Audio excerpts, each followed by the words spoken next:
Good morning to you and welcome to another interesting and amazing edition of iBrand Daybreak.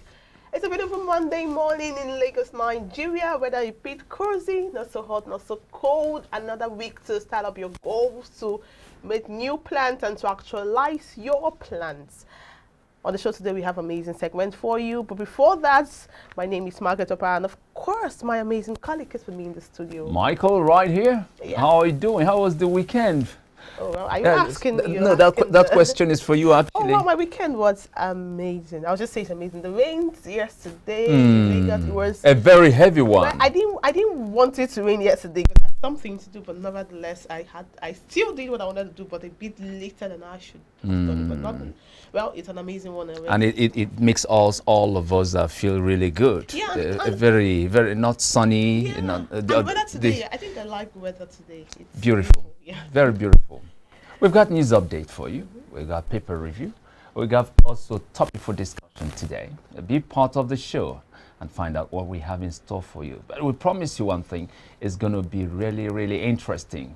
And we have a social media buzz to bring up the rear on the show today. Let's start off right away with the news update. The chief pathologists of the Lagos State University Teaching Hospital, LSUTH, John Obafunwa, has submitted the autopsy documents of 99 deaths resulting from the #EndSARS protests in Lagos to the Lagos Judicial Panel of Inquiry. Obafunwa was told to submit the autopsy reports at the last proceedings on June the 6th. According to him, the 99 bodies, which include 3 killed at the Lekki toll gate during the shooting on October the 20th, 2020 by soldiers, were deposited at the morgue between October 19 and October 24th, 2020. While giving evidence to the panel, Obafunwa said the ethical practice, especially during a mass disaster or a situation where all sorts of speculations arise, is to do an X-ray before you put a knife to a body. And now the President of Nigeria, Muhammadu Buhari, has vowed that his administration will now restructure the country. Buhari warned that those agitating for separation and conversing for restructuring are naive and ignorant of war. The president stated this on Saturday when he spoke as a special guest of honor during the launch of Kudirat Abiola Sabongari Zaria Peace Foundation, which took place at Ahmadu Bello University, Zaria, Kaduna State. Buhari said the nation does not need restructuring, adding that most people carrying the subject about do not even understand what they are talking about. He also said that the president was represented at the event by the Executive Secretary, Revenue Mobilization, Allocation and Fiscal Commission, Mohammed Bello Shehu. The People's Democratic Party and Pan-Yoruba Social Cultural Group, Afenifere, say restructuring is in the best interests of Nigeria and its citizens. They argued that since calls for restructuring and national dialogue gained traction, the federal government ought to act speedily on them. The PDP and Afenifere were referring to the dismissal of the calls by President Muhammadu Buhari during the launch of the Kudirat Abiola Sabongari Peace Foundation in Zaria. The PDP, in a statement on Sunday by its spokesman Kola Olabodinyo, said Buhari missed the point in dismissing the calls with a wave of the hand. Afenifere, on its part, said it was stunned that in spite of governors and former Nigerian leaders lending their weight to the calls for restructuring, Buhari was thinking otherwise. Now from Nigeria to Ethiopia, voters arrived early in Ethiopia's capital on Monday to cast their ballot in national and regional elections that the Prime Minister has billed as proof of his commitment to democracy after decades of repressive rule in Africa's second most populous nation. Prime Minister Abiy Ahmed oversaw sweeping political and economic reforms after his appointment in 2018 by the ruling coalition, but some rights activists say those gains are being reversed and complain of abuses in a war in Ethiopia, Tigris region, charges the government denied. And on this note, to wrap up the segment for this, the news of this segment, we'll take a short break now. Up next, we'll be reviewing some papers some stories in our national dailies today. So stay with us.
Market just make you go buy fresh palm fruits. When you reach house, you go wash, you go pound, your body go dey pain you, even your fingernails go dey pain you. But make una no worry, make una relax. I get good news for una. Una don hear of Banga fresh palm fruit extract. All you need to do na make you go for the up, open am, take the amount wey you want, put am for your pot.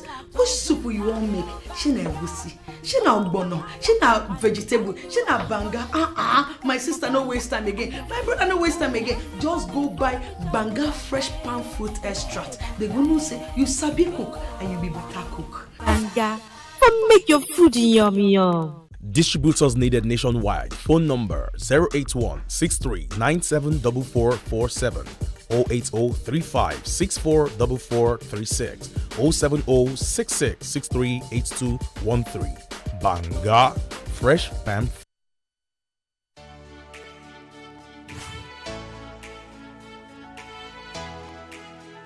Most people don't understand the magic of a perfect skin, the allure of a well-pampered skin. We bounce from skincare products to skincare products, from spa to spa.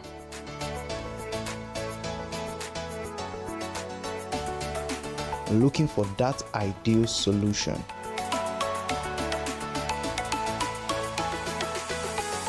I found the solution.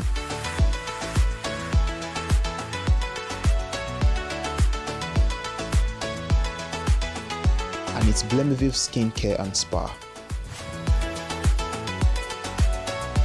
My name is Neil, and I'm proud to be a part of the Blemiviv family.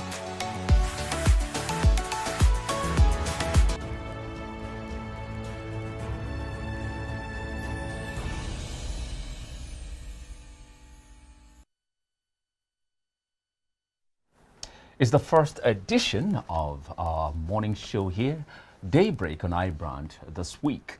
And we really warmly welcome you to the show, that is, if you're just joining.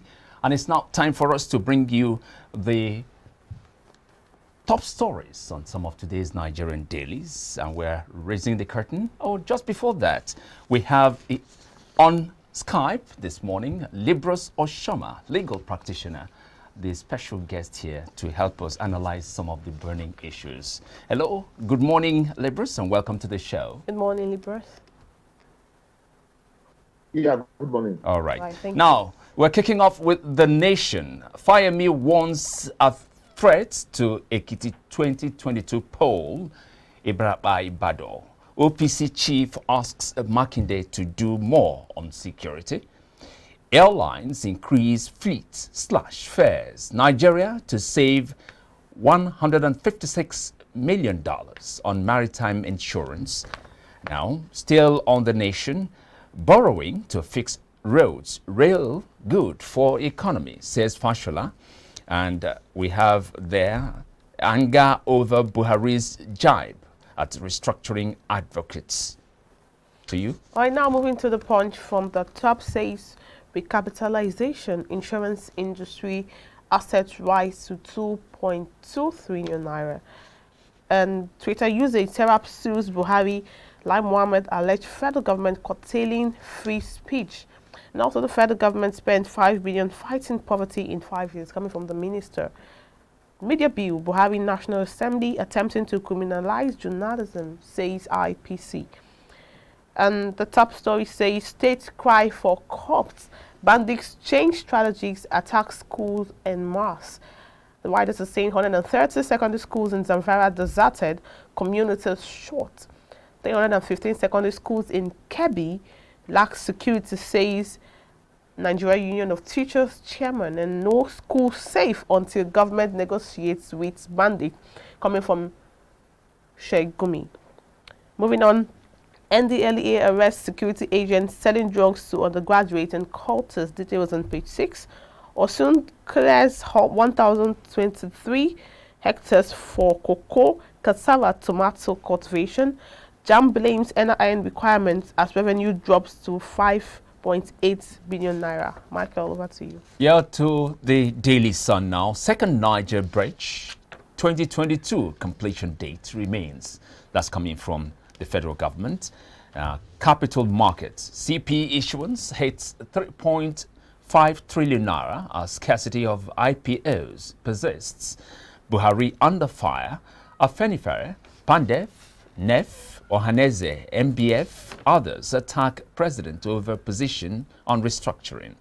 Information he has responsible for his comment, ACF, and PDP calls for restructuring, not synonymous with warfare. Lastly, Buhari meets Ngige Gambari over insecurity in southeast. Our boat sinking, Kaigama. And now to the Daily Times. The top story says many killed, 26 kidnapped at southern Kaduna vows to reclaim land. State of the economy, Nigerian loses 851 billion naira to oil theft and sabotage. Top of the story says Buhari committed to economic diversification. Thank you so much for joining us. And now we'll move to the Punch paper. Mr. Libros, are you there? Yes, I'm All right, here. now, thank you. So the top story from the Punch says states cry for cops. Bandits change strategies, attack schools en masse. And now the part that caught my attention, 130 schools in Zamfara deserted, communities short. 315 secondary schools in Kebbi lack security, says Nigeria Union of Teachers chairman. And now Sheikh Gumi is saying that no schools safe until government negotiates with bandits. You know, Sheikh Gumi has always been held the position of wanting the government to negotiate with bandits, and our educational system is bad already. So schools are not even safe, and he's knowing that means it seems like he knows their plan before it is actualized. But he's saying no schools are safe, not even schools in the north. No schools at all are safe until government negotiates. So what do you have to say? Let's quickly understand the context of all of these. It is very convenient and easy for us to sit down in the south here and just think because we sent our children to school and so everywhere is safe. Take a visit. Take time to visit the Emir's Palace, any Emir's Palace in the north, and see the numbers of Almajiri's children in those places. If you see the number of Almajiri children in those places, just give them 10 years from now, those children would have grown up to 20 years, 25 years, 30 years. Where do you expect them to go to? They become bandits because there is no education for them, there is no foundation. So what happened is you had militants in the Niger Delta, and then the government discovered that, for us to continually have a large chunk of the cake, of the resources in the Niger Delta. Let's give these people, let's put them on a national salary in the form of amnesty, because we failed them, so that we can continually to pile the land and make money from there. So those in the north who also have failed their people in terms of lack of education suddenly discover that we also need to put our people, these are our children that were Almajiris that have graduated to bandits. We also need them to put them on national salaries. So that's why Sheikh Gumi is saying that until you put these people on national salaries, until you negotiate with them and give them amnesty, and so they know that every month something comes to them, because basically they are not earning anything, there will be no peace. Because where are the Almajiris of the 1980s? Where are the Almajiris of the 1990s? The Almajiris of the 1970s that you did not educate, you also did not provide for. Today, they are the bandits you are seeing in these bushes, because the northern elders have failed them. That was what Sanusi Lamido Sanusi was alleged to when he talked about the not educating their own. And that was why they said, no, you are busy putting your mouth in politics. That's basically what is happening today. And it's a big keg of gunpowder if care is not taken, because the rich or the average Nigerians will send their children to school. But while religion, they continually use religion to tell you, don't bother, send them to Makaranta. You can have as many wives as you want. Have children. Children are a gift from God. But yet you have children you can't cater for. Children you can't account for. And they send them no education, no foundation. This is what they turn out to be. And in years to come, it might even be worse than now. If you like, give them amnesty. It will not end. So what we need to do is to begin to fashion out education for this teeming population. And yet you see that's why they're telling you Boko Haram Boko is around. That's Western education is around. It's forbidden, because these are people who didn't go to school anyway. So they are drawing from the pool also of those that were not educated. Now, what role would you say Sheikh Gumi is playing? Is it the spokesman for this group, I mean the bandits and what have you, or for the federal government? What role is he actually playing? What do you call him now? What do you call him? He's a northern sheikh. He's a northern leader of thought, a northern teacher of Arabic also. So he knows that they collectively, both him and the federal government, those of his likes who are in power today, have failed these people. And so as a way of acting as a bridge, he's acting for both camps, both the federal government and the state government. Imagine if Sheikh Gumi were from the east, he probably would have been arrested now. Because for those ones, you have your people who are educated, why would they be acting this way? But because the government of President Buhari knows that this problem of bandits was created by them, these are some of these people who also they brought to fight in case they do not win. This is not my statement. These are Tao Baraje, who was the APC national chairman, said it. And so, how do you now arrest a man who is trying to act as a bridge between you and those people that you have failed to cater for, and those that you have positioned to fight on your behalf in the event that you lost? So that's why Sheikh Gumi is doing the bidding of those in government. That's why they can tell you that there are good bandits and there are bad bandits. And the good bandits are more and are ready to lay down. What they just want to do is for their failure to push these people to national force where you continually take them from the federal government. Well, it appears we're having some challenges there. Why do you think they created Ministry of Natural Humanitarian Disaster?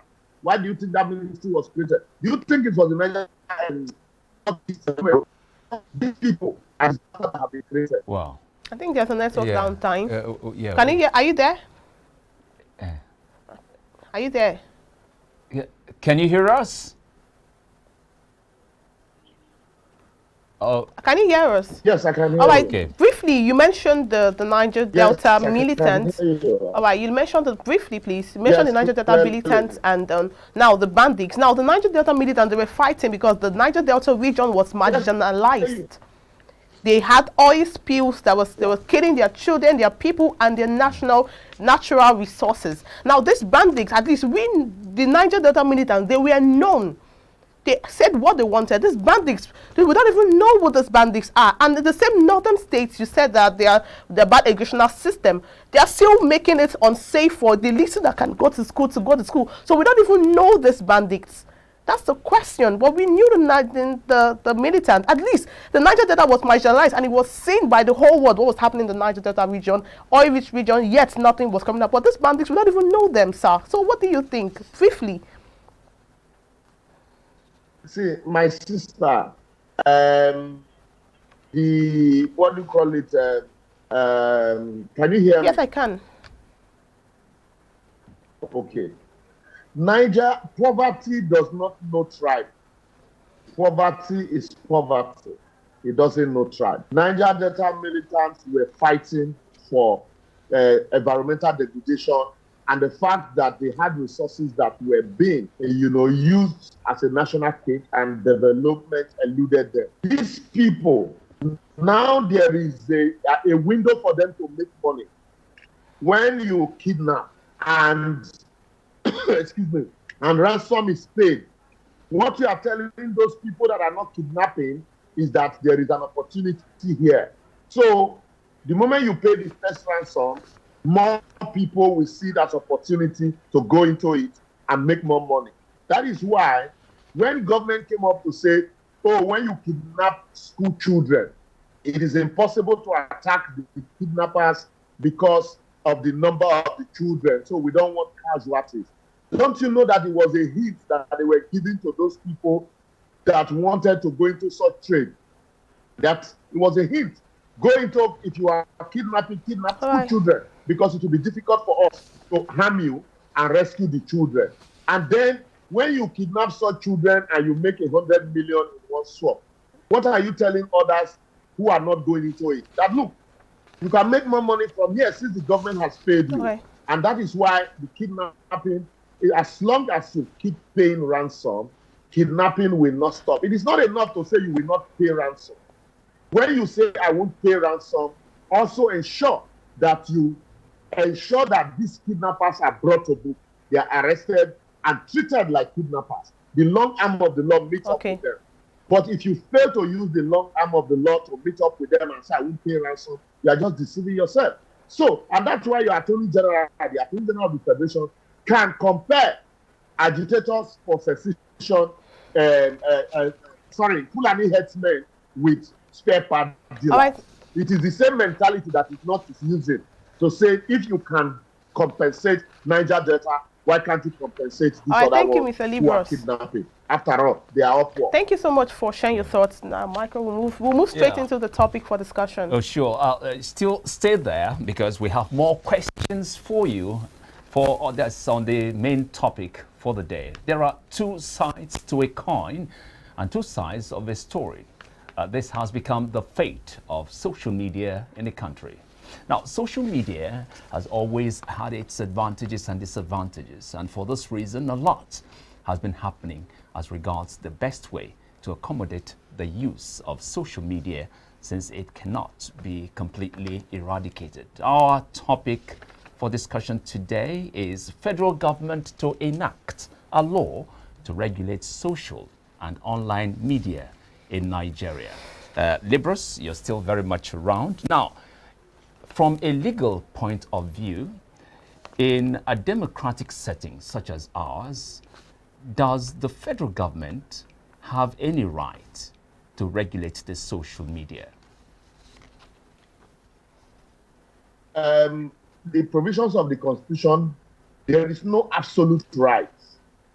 All rights are limited. It is where your rights stop that mine begin. Even the freedom of expression is also limited. And so, to that extent, our Constitution already made express provisions for what should happen if you cross your boundary. If you feel that you have been libeled or slandered, you can go to court against such persons. These are provisions already existing in our laws. What other countries do to regulate social media is not to make local laws. Even America had attempted, or they have mooted the idea of amending the Communication Act, but they also still find it difficult because they would not also want to interfere with the freedom of expression. But the issue here is, what do they do? What they do is to ensure that the tech giants, you sit down with the tech giant. When Twitter first came, Twitter were not flagging messages. It was a free for all. It was, the United States government in investigating that ensure, then people, users, that ensure that, look, there are some contents that shouldn't be allowed in the public space. And so to that extent, once you complain, they now give room for complaints. Even the YouTube, it is not every content that is allowed on YouTube also. There are some contents that will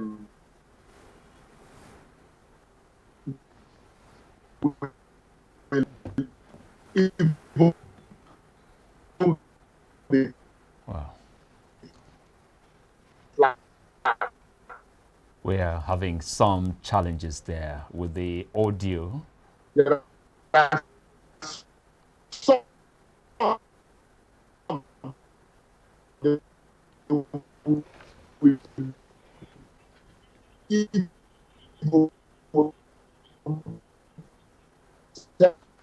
Okay.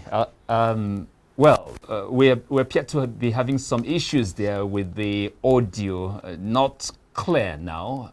Margaret, yeah, talking about this.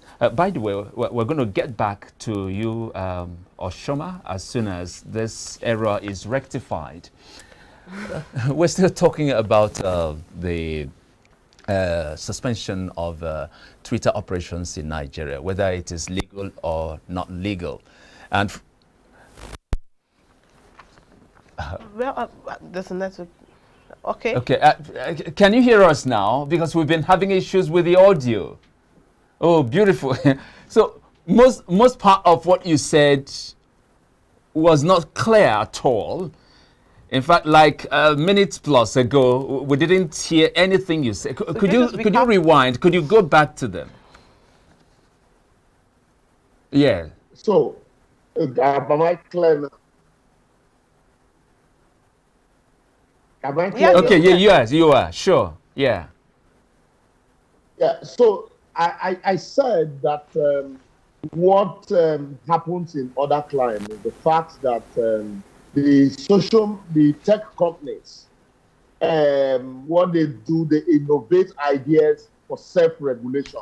So what happens is you find that the government will engage the tech companies to regulate, to be self-regulate, so that there are some content. Before now also, let me quickly give you an example.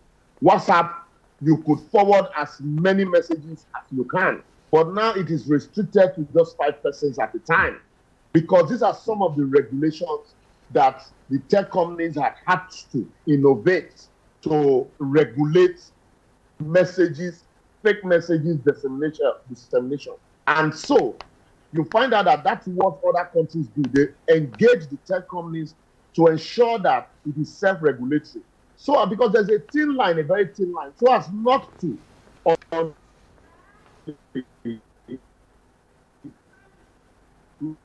Wow.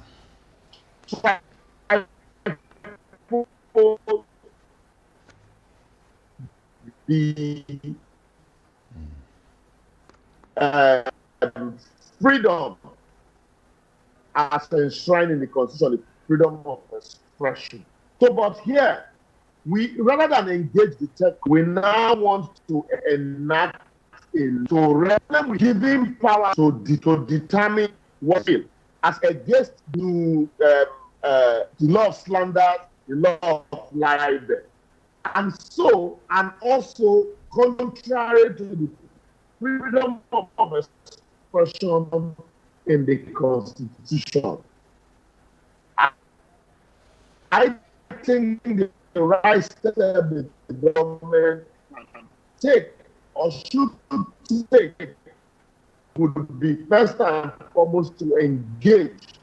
Even Americans at some point or that attempted to, but many that acts will also interfere with the freedom of expression as enshrined in their constitution, with the 10th Amendment. So, and then that's why our attempt to regulate the social media will always be met with stiff resistance, especially given the fact that the government has. The first step should be to engage the tech giants, ensure that there are things. Just already, as I speak to you, do you know YouTube has about 3,000 workers that are on the Department of Regulation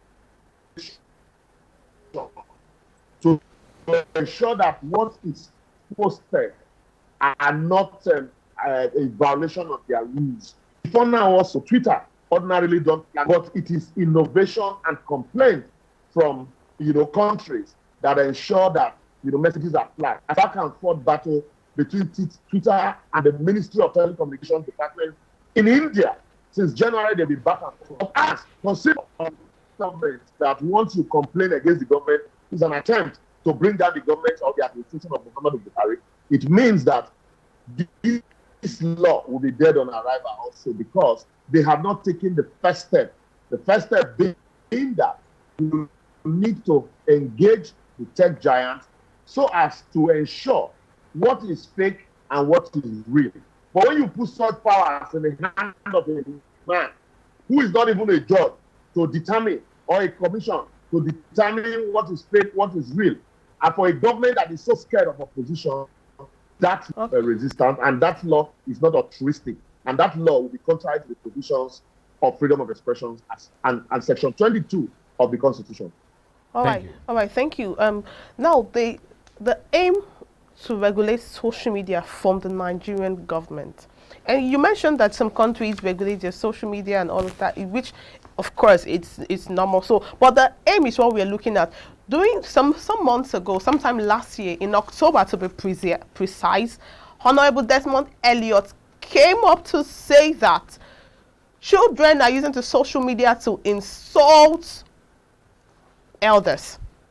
Say the government had this. Now the aim, that's what, and that comment arose a lot of, incited some reactions in young Nigerians, because all they needed, now that was the time of the NSAS protest, all they needed was an end to bad governance, an end to SARS that was, of course, brutalizing young people. So they used social media as a strong tool, especially Twitter, for that message. And Honorable Desmond Elliott came up to say a lot of things that Nigerians didn't find funny. Now the aim to regulate social media, now they are thinking is a bit to shut them up. And one of the stories on the pond says, from the IPC, says Buhari National Assembly attempting to criminalize journalism that's under media bills. So would you say the aim is actually correct? Because it's the aim we're actually looking at here, sir. Yeah, that's why I told you, like I said, for a government that is intolerant to opposing view, their aim would not be to regulate, free speech. Their aim would actually be to expression, because the social media gives you opportunity to express yourself, as you deem fit. We already have laws in place. We have the laws of libel, we have the laws of slander. How much of such law has the government engaged? If they feel that, if Elijah Mohammed, for example, feels that he's been slandered, how many times has he got to court against a newspaper house or an online reporter or an online blog? How many times have they done that? No, but rather they are more interested in labeling. Once somebody criticizes the government, they label that person as an attempt to bring down the government. Imagine the President Muhammadu Buhari, saying that NSAS protest was by people who want to remove him from office. That is the mindset of this government. And that's why I told you that such mindset will be met with stiff resistance. And that's why the backlash against Desmond Elliott, because Desmond Elliott also rose on the back of social media to reach out to many. Yes, social media might have a challenge. That's why I said that the first step should engage the social media owners. They are doing everything every day to ensure that they filter information that passes through their platform. They ensure that, look, like I said, I gave you an example with WhatsApp. Before, you could forward as much as 100 messages at a time, but later it was restricted to 20, and now they even give you, if the message has been forwarded for too long, you can't forward it to more than one person. So these are restrictions. These are reports. What is the intent of our government here? Our government does not like opposing views at all. The moment people use Twitter, they saw that you could use Twitter to bring people together. They were not happy. Not that Twitter flagged the president's message that was their problem. Their problem was the message after that, oh, Twitter supported it. And that Twitter was a tool used to speak with one voice and come together. And so, very soon they will tell you that the internet also, because now I am in Lagos, I can communicate with you via the internet. In some country, the internet is a fundamental right. But here, governments that free speech will tell you someday that people are using the internet to abuse, they are abusing the internet, and so the internet should be restricted also. And that's what they are trying to do. That's why the point is saying that they are trying to criminalize free speech, and which is you can put powers to determine what is hate or what is real is placed in the hand of an executive person and not in the hand of a judiciary. We already have enough laws to take care of this thing. They, like I will always say, social media may have challenges in the hands of the uneducated broadly, that the existing laws have been exhausted, they are not being regulated. We also know that we have the tech giants in terms of how they have not done that. What are the regulations that we're even talking about? A man is killed in the north, and somebody took the pictures and tweeted it and said somebody killed in the north. And then you say, oh, why will you want to report it? You should be circumspect. We shouldn't be quick to report the bad things about us. The same way, government should ensure that they also have, structures in place that will enhance good governance. If you enhance good governance and transparency in government, nobody will be willing, nobody will be happy to report the negativity in government. Thank you, Lebron. Thank you. All right, now, the former U.S. President Donald Trump commended the Nigerian government for suspending Twitter operations in Nigeria. What's your thoughts on this? I laugh when people now begin to take Donald Trump as a role model, because when Donald Trump called Nigeria a shithole, the same people that are commending him now were not happy. And yet, till date, Donald Trump has not changed that statement or the impression about our country. When Donald Trump called our president brain dead, the government argued it and said no. But the same Donald Trump thing, they have not changed that statement. So why should we now be Donald Trump's? Why should the government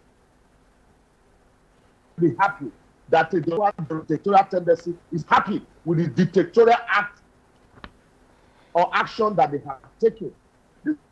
That's the way dictators behave. Donald Trump could not achieve the same thing because there are laws. He was in a country where laws work. So he's commending because he had the same problem. The laws in his country could not allow him to be arbitrary. But here, there are laws, but it can be arbitrary. All right. You can violate the law. Be sure that you will have band of much. and lawyers who will support you. So why would Donald Trump Thank support you so much. But Donald Trump, for me, shouldn't be a role model for Africa. Thank you so much. Thank you very much. Libros Oshoma Thank you for joining us. Thank you for sharing your thoughts on this topic. Thank you very much. All right, we'll be speaking to Libra Soshomai, a legal practitioner, on the topic today. And now, up next is Sports with Chidechi GDS. I will be right back.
Market just make you go buy fresh palm fruits. When you reach house, you go wash, you go pound, your body go dey pain you, even your fingernails go dey pain you. But make una no worry, make una relax. I get good news for una. Una don hear of Banga fresh palm fruit extract. All you need to do na make you go for the up, open am, take the amount wey you want, put am for your pot.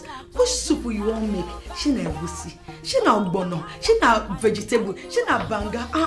My sister no waste time again, my brother no waste time again. Just go buy Banga fresh palm fruit extract. They go know say you sabi cook and you be better cook. Banga, come make your food yummy yum. Distributors needed nationwide. Phone number 081 63 974447, 080 35 64 4436, 070 66 63 8213. Banga Fresh Palm.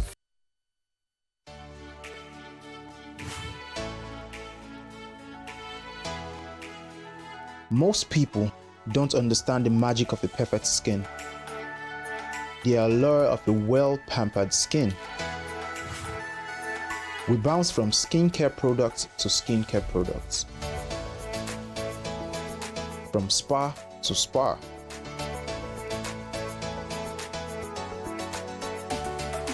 Looking for that ideal solution.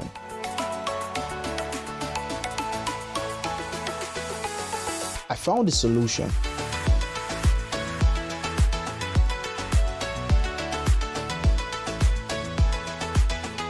And it's Blemiville Skincare and Spa. My name is Neil, and I'm proud to be a part of the Blemiville family.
Welcome back. This is still iBrand Daybreak. Now let's talk about the stories emanating from the world of sports. But before I do that, a very good morning to you. Good morning, Michael. Good morning, Margaret. I hope your weekend was as splendid as mine, possibly even better than it. Now let me talk about what's been going on in the world of sports. A weekend with a plethora of excitement. Yes, let me start off with this Nigerian ladies, Sarah Adego, Keba, Kato Yinlomo Quadri, and of course Osabwe here. Wonderful ladies in the world of tennis doing Nigeria proud. Talk about that one they did at the Billie Jean Cup. Yes, it's also called the World Cup of Tennis. And these ladies, who I would be saying a huge kudos to, they did so well at the tournament that went down in Lithuania. And it's the first one for Nigeria, and that's why I would say they did so well. Not many expected so much from them. They were able to win 2 games against Kosovo and Armenia. The last one against Cyprus was the one that was the strenuous one for the ladies. But it's interesting to see how these women are doing Nigeria proud. It's the very first time Nigeria would be represented at the international stage. Talk about the Billie Jean Cup. Yes, they did quite wonderfully when they took on Kosovo in their first game, and it was an easy win for the ladies, and they went on to take on Armenia, and they struggled a little bit, but they came out tops in that one. And the final one against Cyprus was the one that broke the camel's back, and it was unfortunate that they had to get evicted from that tournament that is ongoing right now in Lithuania. But it's interesting also to see that these ladies are receiving a massive welcome back to the country after their feat right there in Lithuania, and the coach also that leading the side, he's also receiving a huge welcome, a pat on the back. And the Tennis Federation president in Nigeria is saying, we are glad that this has happened. We would definitely be looking for how we could take Nigeria to the world map once again. He's saying they watch the progress of the ladies and as much as possible support them when the next time comes calling. Now let me move on and talk about something that would be of interest to Barcelona fans. Yes, over the weekend we saw the official announcement of Memphis Depay. Yeah, he has officially joined the Coolers for the next 2 years up until 2023, and Memphis Depay would be a player of Barcelona. It's the 4th transfer we've seen for Barcelona so far this transfer window. They've gotten the likes of some other players, and it's interesting to see that Depay will be joining his former manager in the person of Ronald Koeman. They've worked together for the Netherlands Orange, yes, while Koeman was still in charge of the Dutch national team. And it's interesting to see that synergy would now be brought to the Camp Nou to see how the formidable attack of Barcelona can be strengthened even more. It's a big one for Barcelona. Depay is saying he's glad, he's excited to be playing for one of the biggest clubs in the world. He cannot wait for when the stadium will be filled for him to impress the fans of Barcelona. Coolers, Depay is now your player. Now let me round off talking about basketball and football. A lot went down over this weekend. We'll be talking about them later. Later midday today, when we'll be on the arena to talk about stories emanating from the world of sports. But quickly, basketball saw the likes of Devin Booker doing so well in those conference finals this weekend. Yes, the Western Conference Finals, a career high of triple-double for him, and it's interesting to see Booker, who has been one of the best players, do so well for his side. We also saw the likes of the Hawks, the Bucks actually defeating Brooklyn Nets, knocking them out of that one. It's also the other Eastern Conference final that is going on simultaneously like the Western Conference. Lots and lots of interesting things happening in the world of basketball. Like I say, we'll be discussing about that one extensively. Also football, the Euros is still on, and we are at the final stretch of group games right now. Italy, one of the teams to have a clean slate from the group stages. They've been able to qualify for the next round of the competition. Other games will be going on today, and we have our eyes on our watch as the games proceed, and when it happens, we'll be the first to tell you about them. Michael, it's all yours now. Thank you so very much, Jidechi. Now that takes us to the next, what we have there, Margaret. Social media bars. Yeah. So it's time for social media bars. Yeah. So on Facebook, Chidima Ugo is asking, is traveling abroad really an achievement? Well, so we have responses from Facebook user says, Alex Obihese says, before Uncle, Someone said to me he would prefer coming to life again as a flower in America than coming as a citizen in Nigeria. Oh, wow. And Edidiong Isodore says, we all have our different priorities, so it depends on your priority. If traveling abroad is your top priority, then yeah, it's an achievement. Adobe Okoye says, yes, many people need to tour the world and get exposed. That way, they will stop arguing over silly things on Facebook and also remove the poverty mentality that's disturbing them.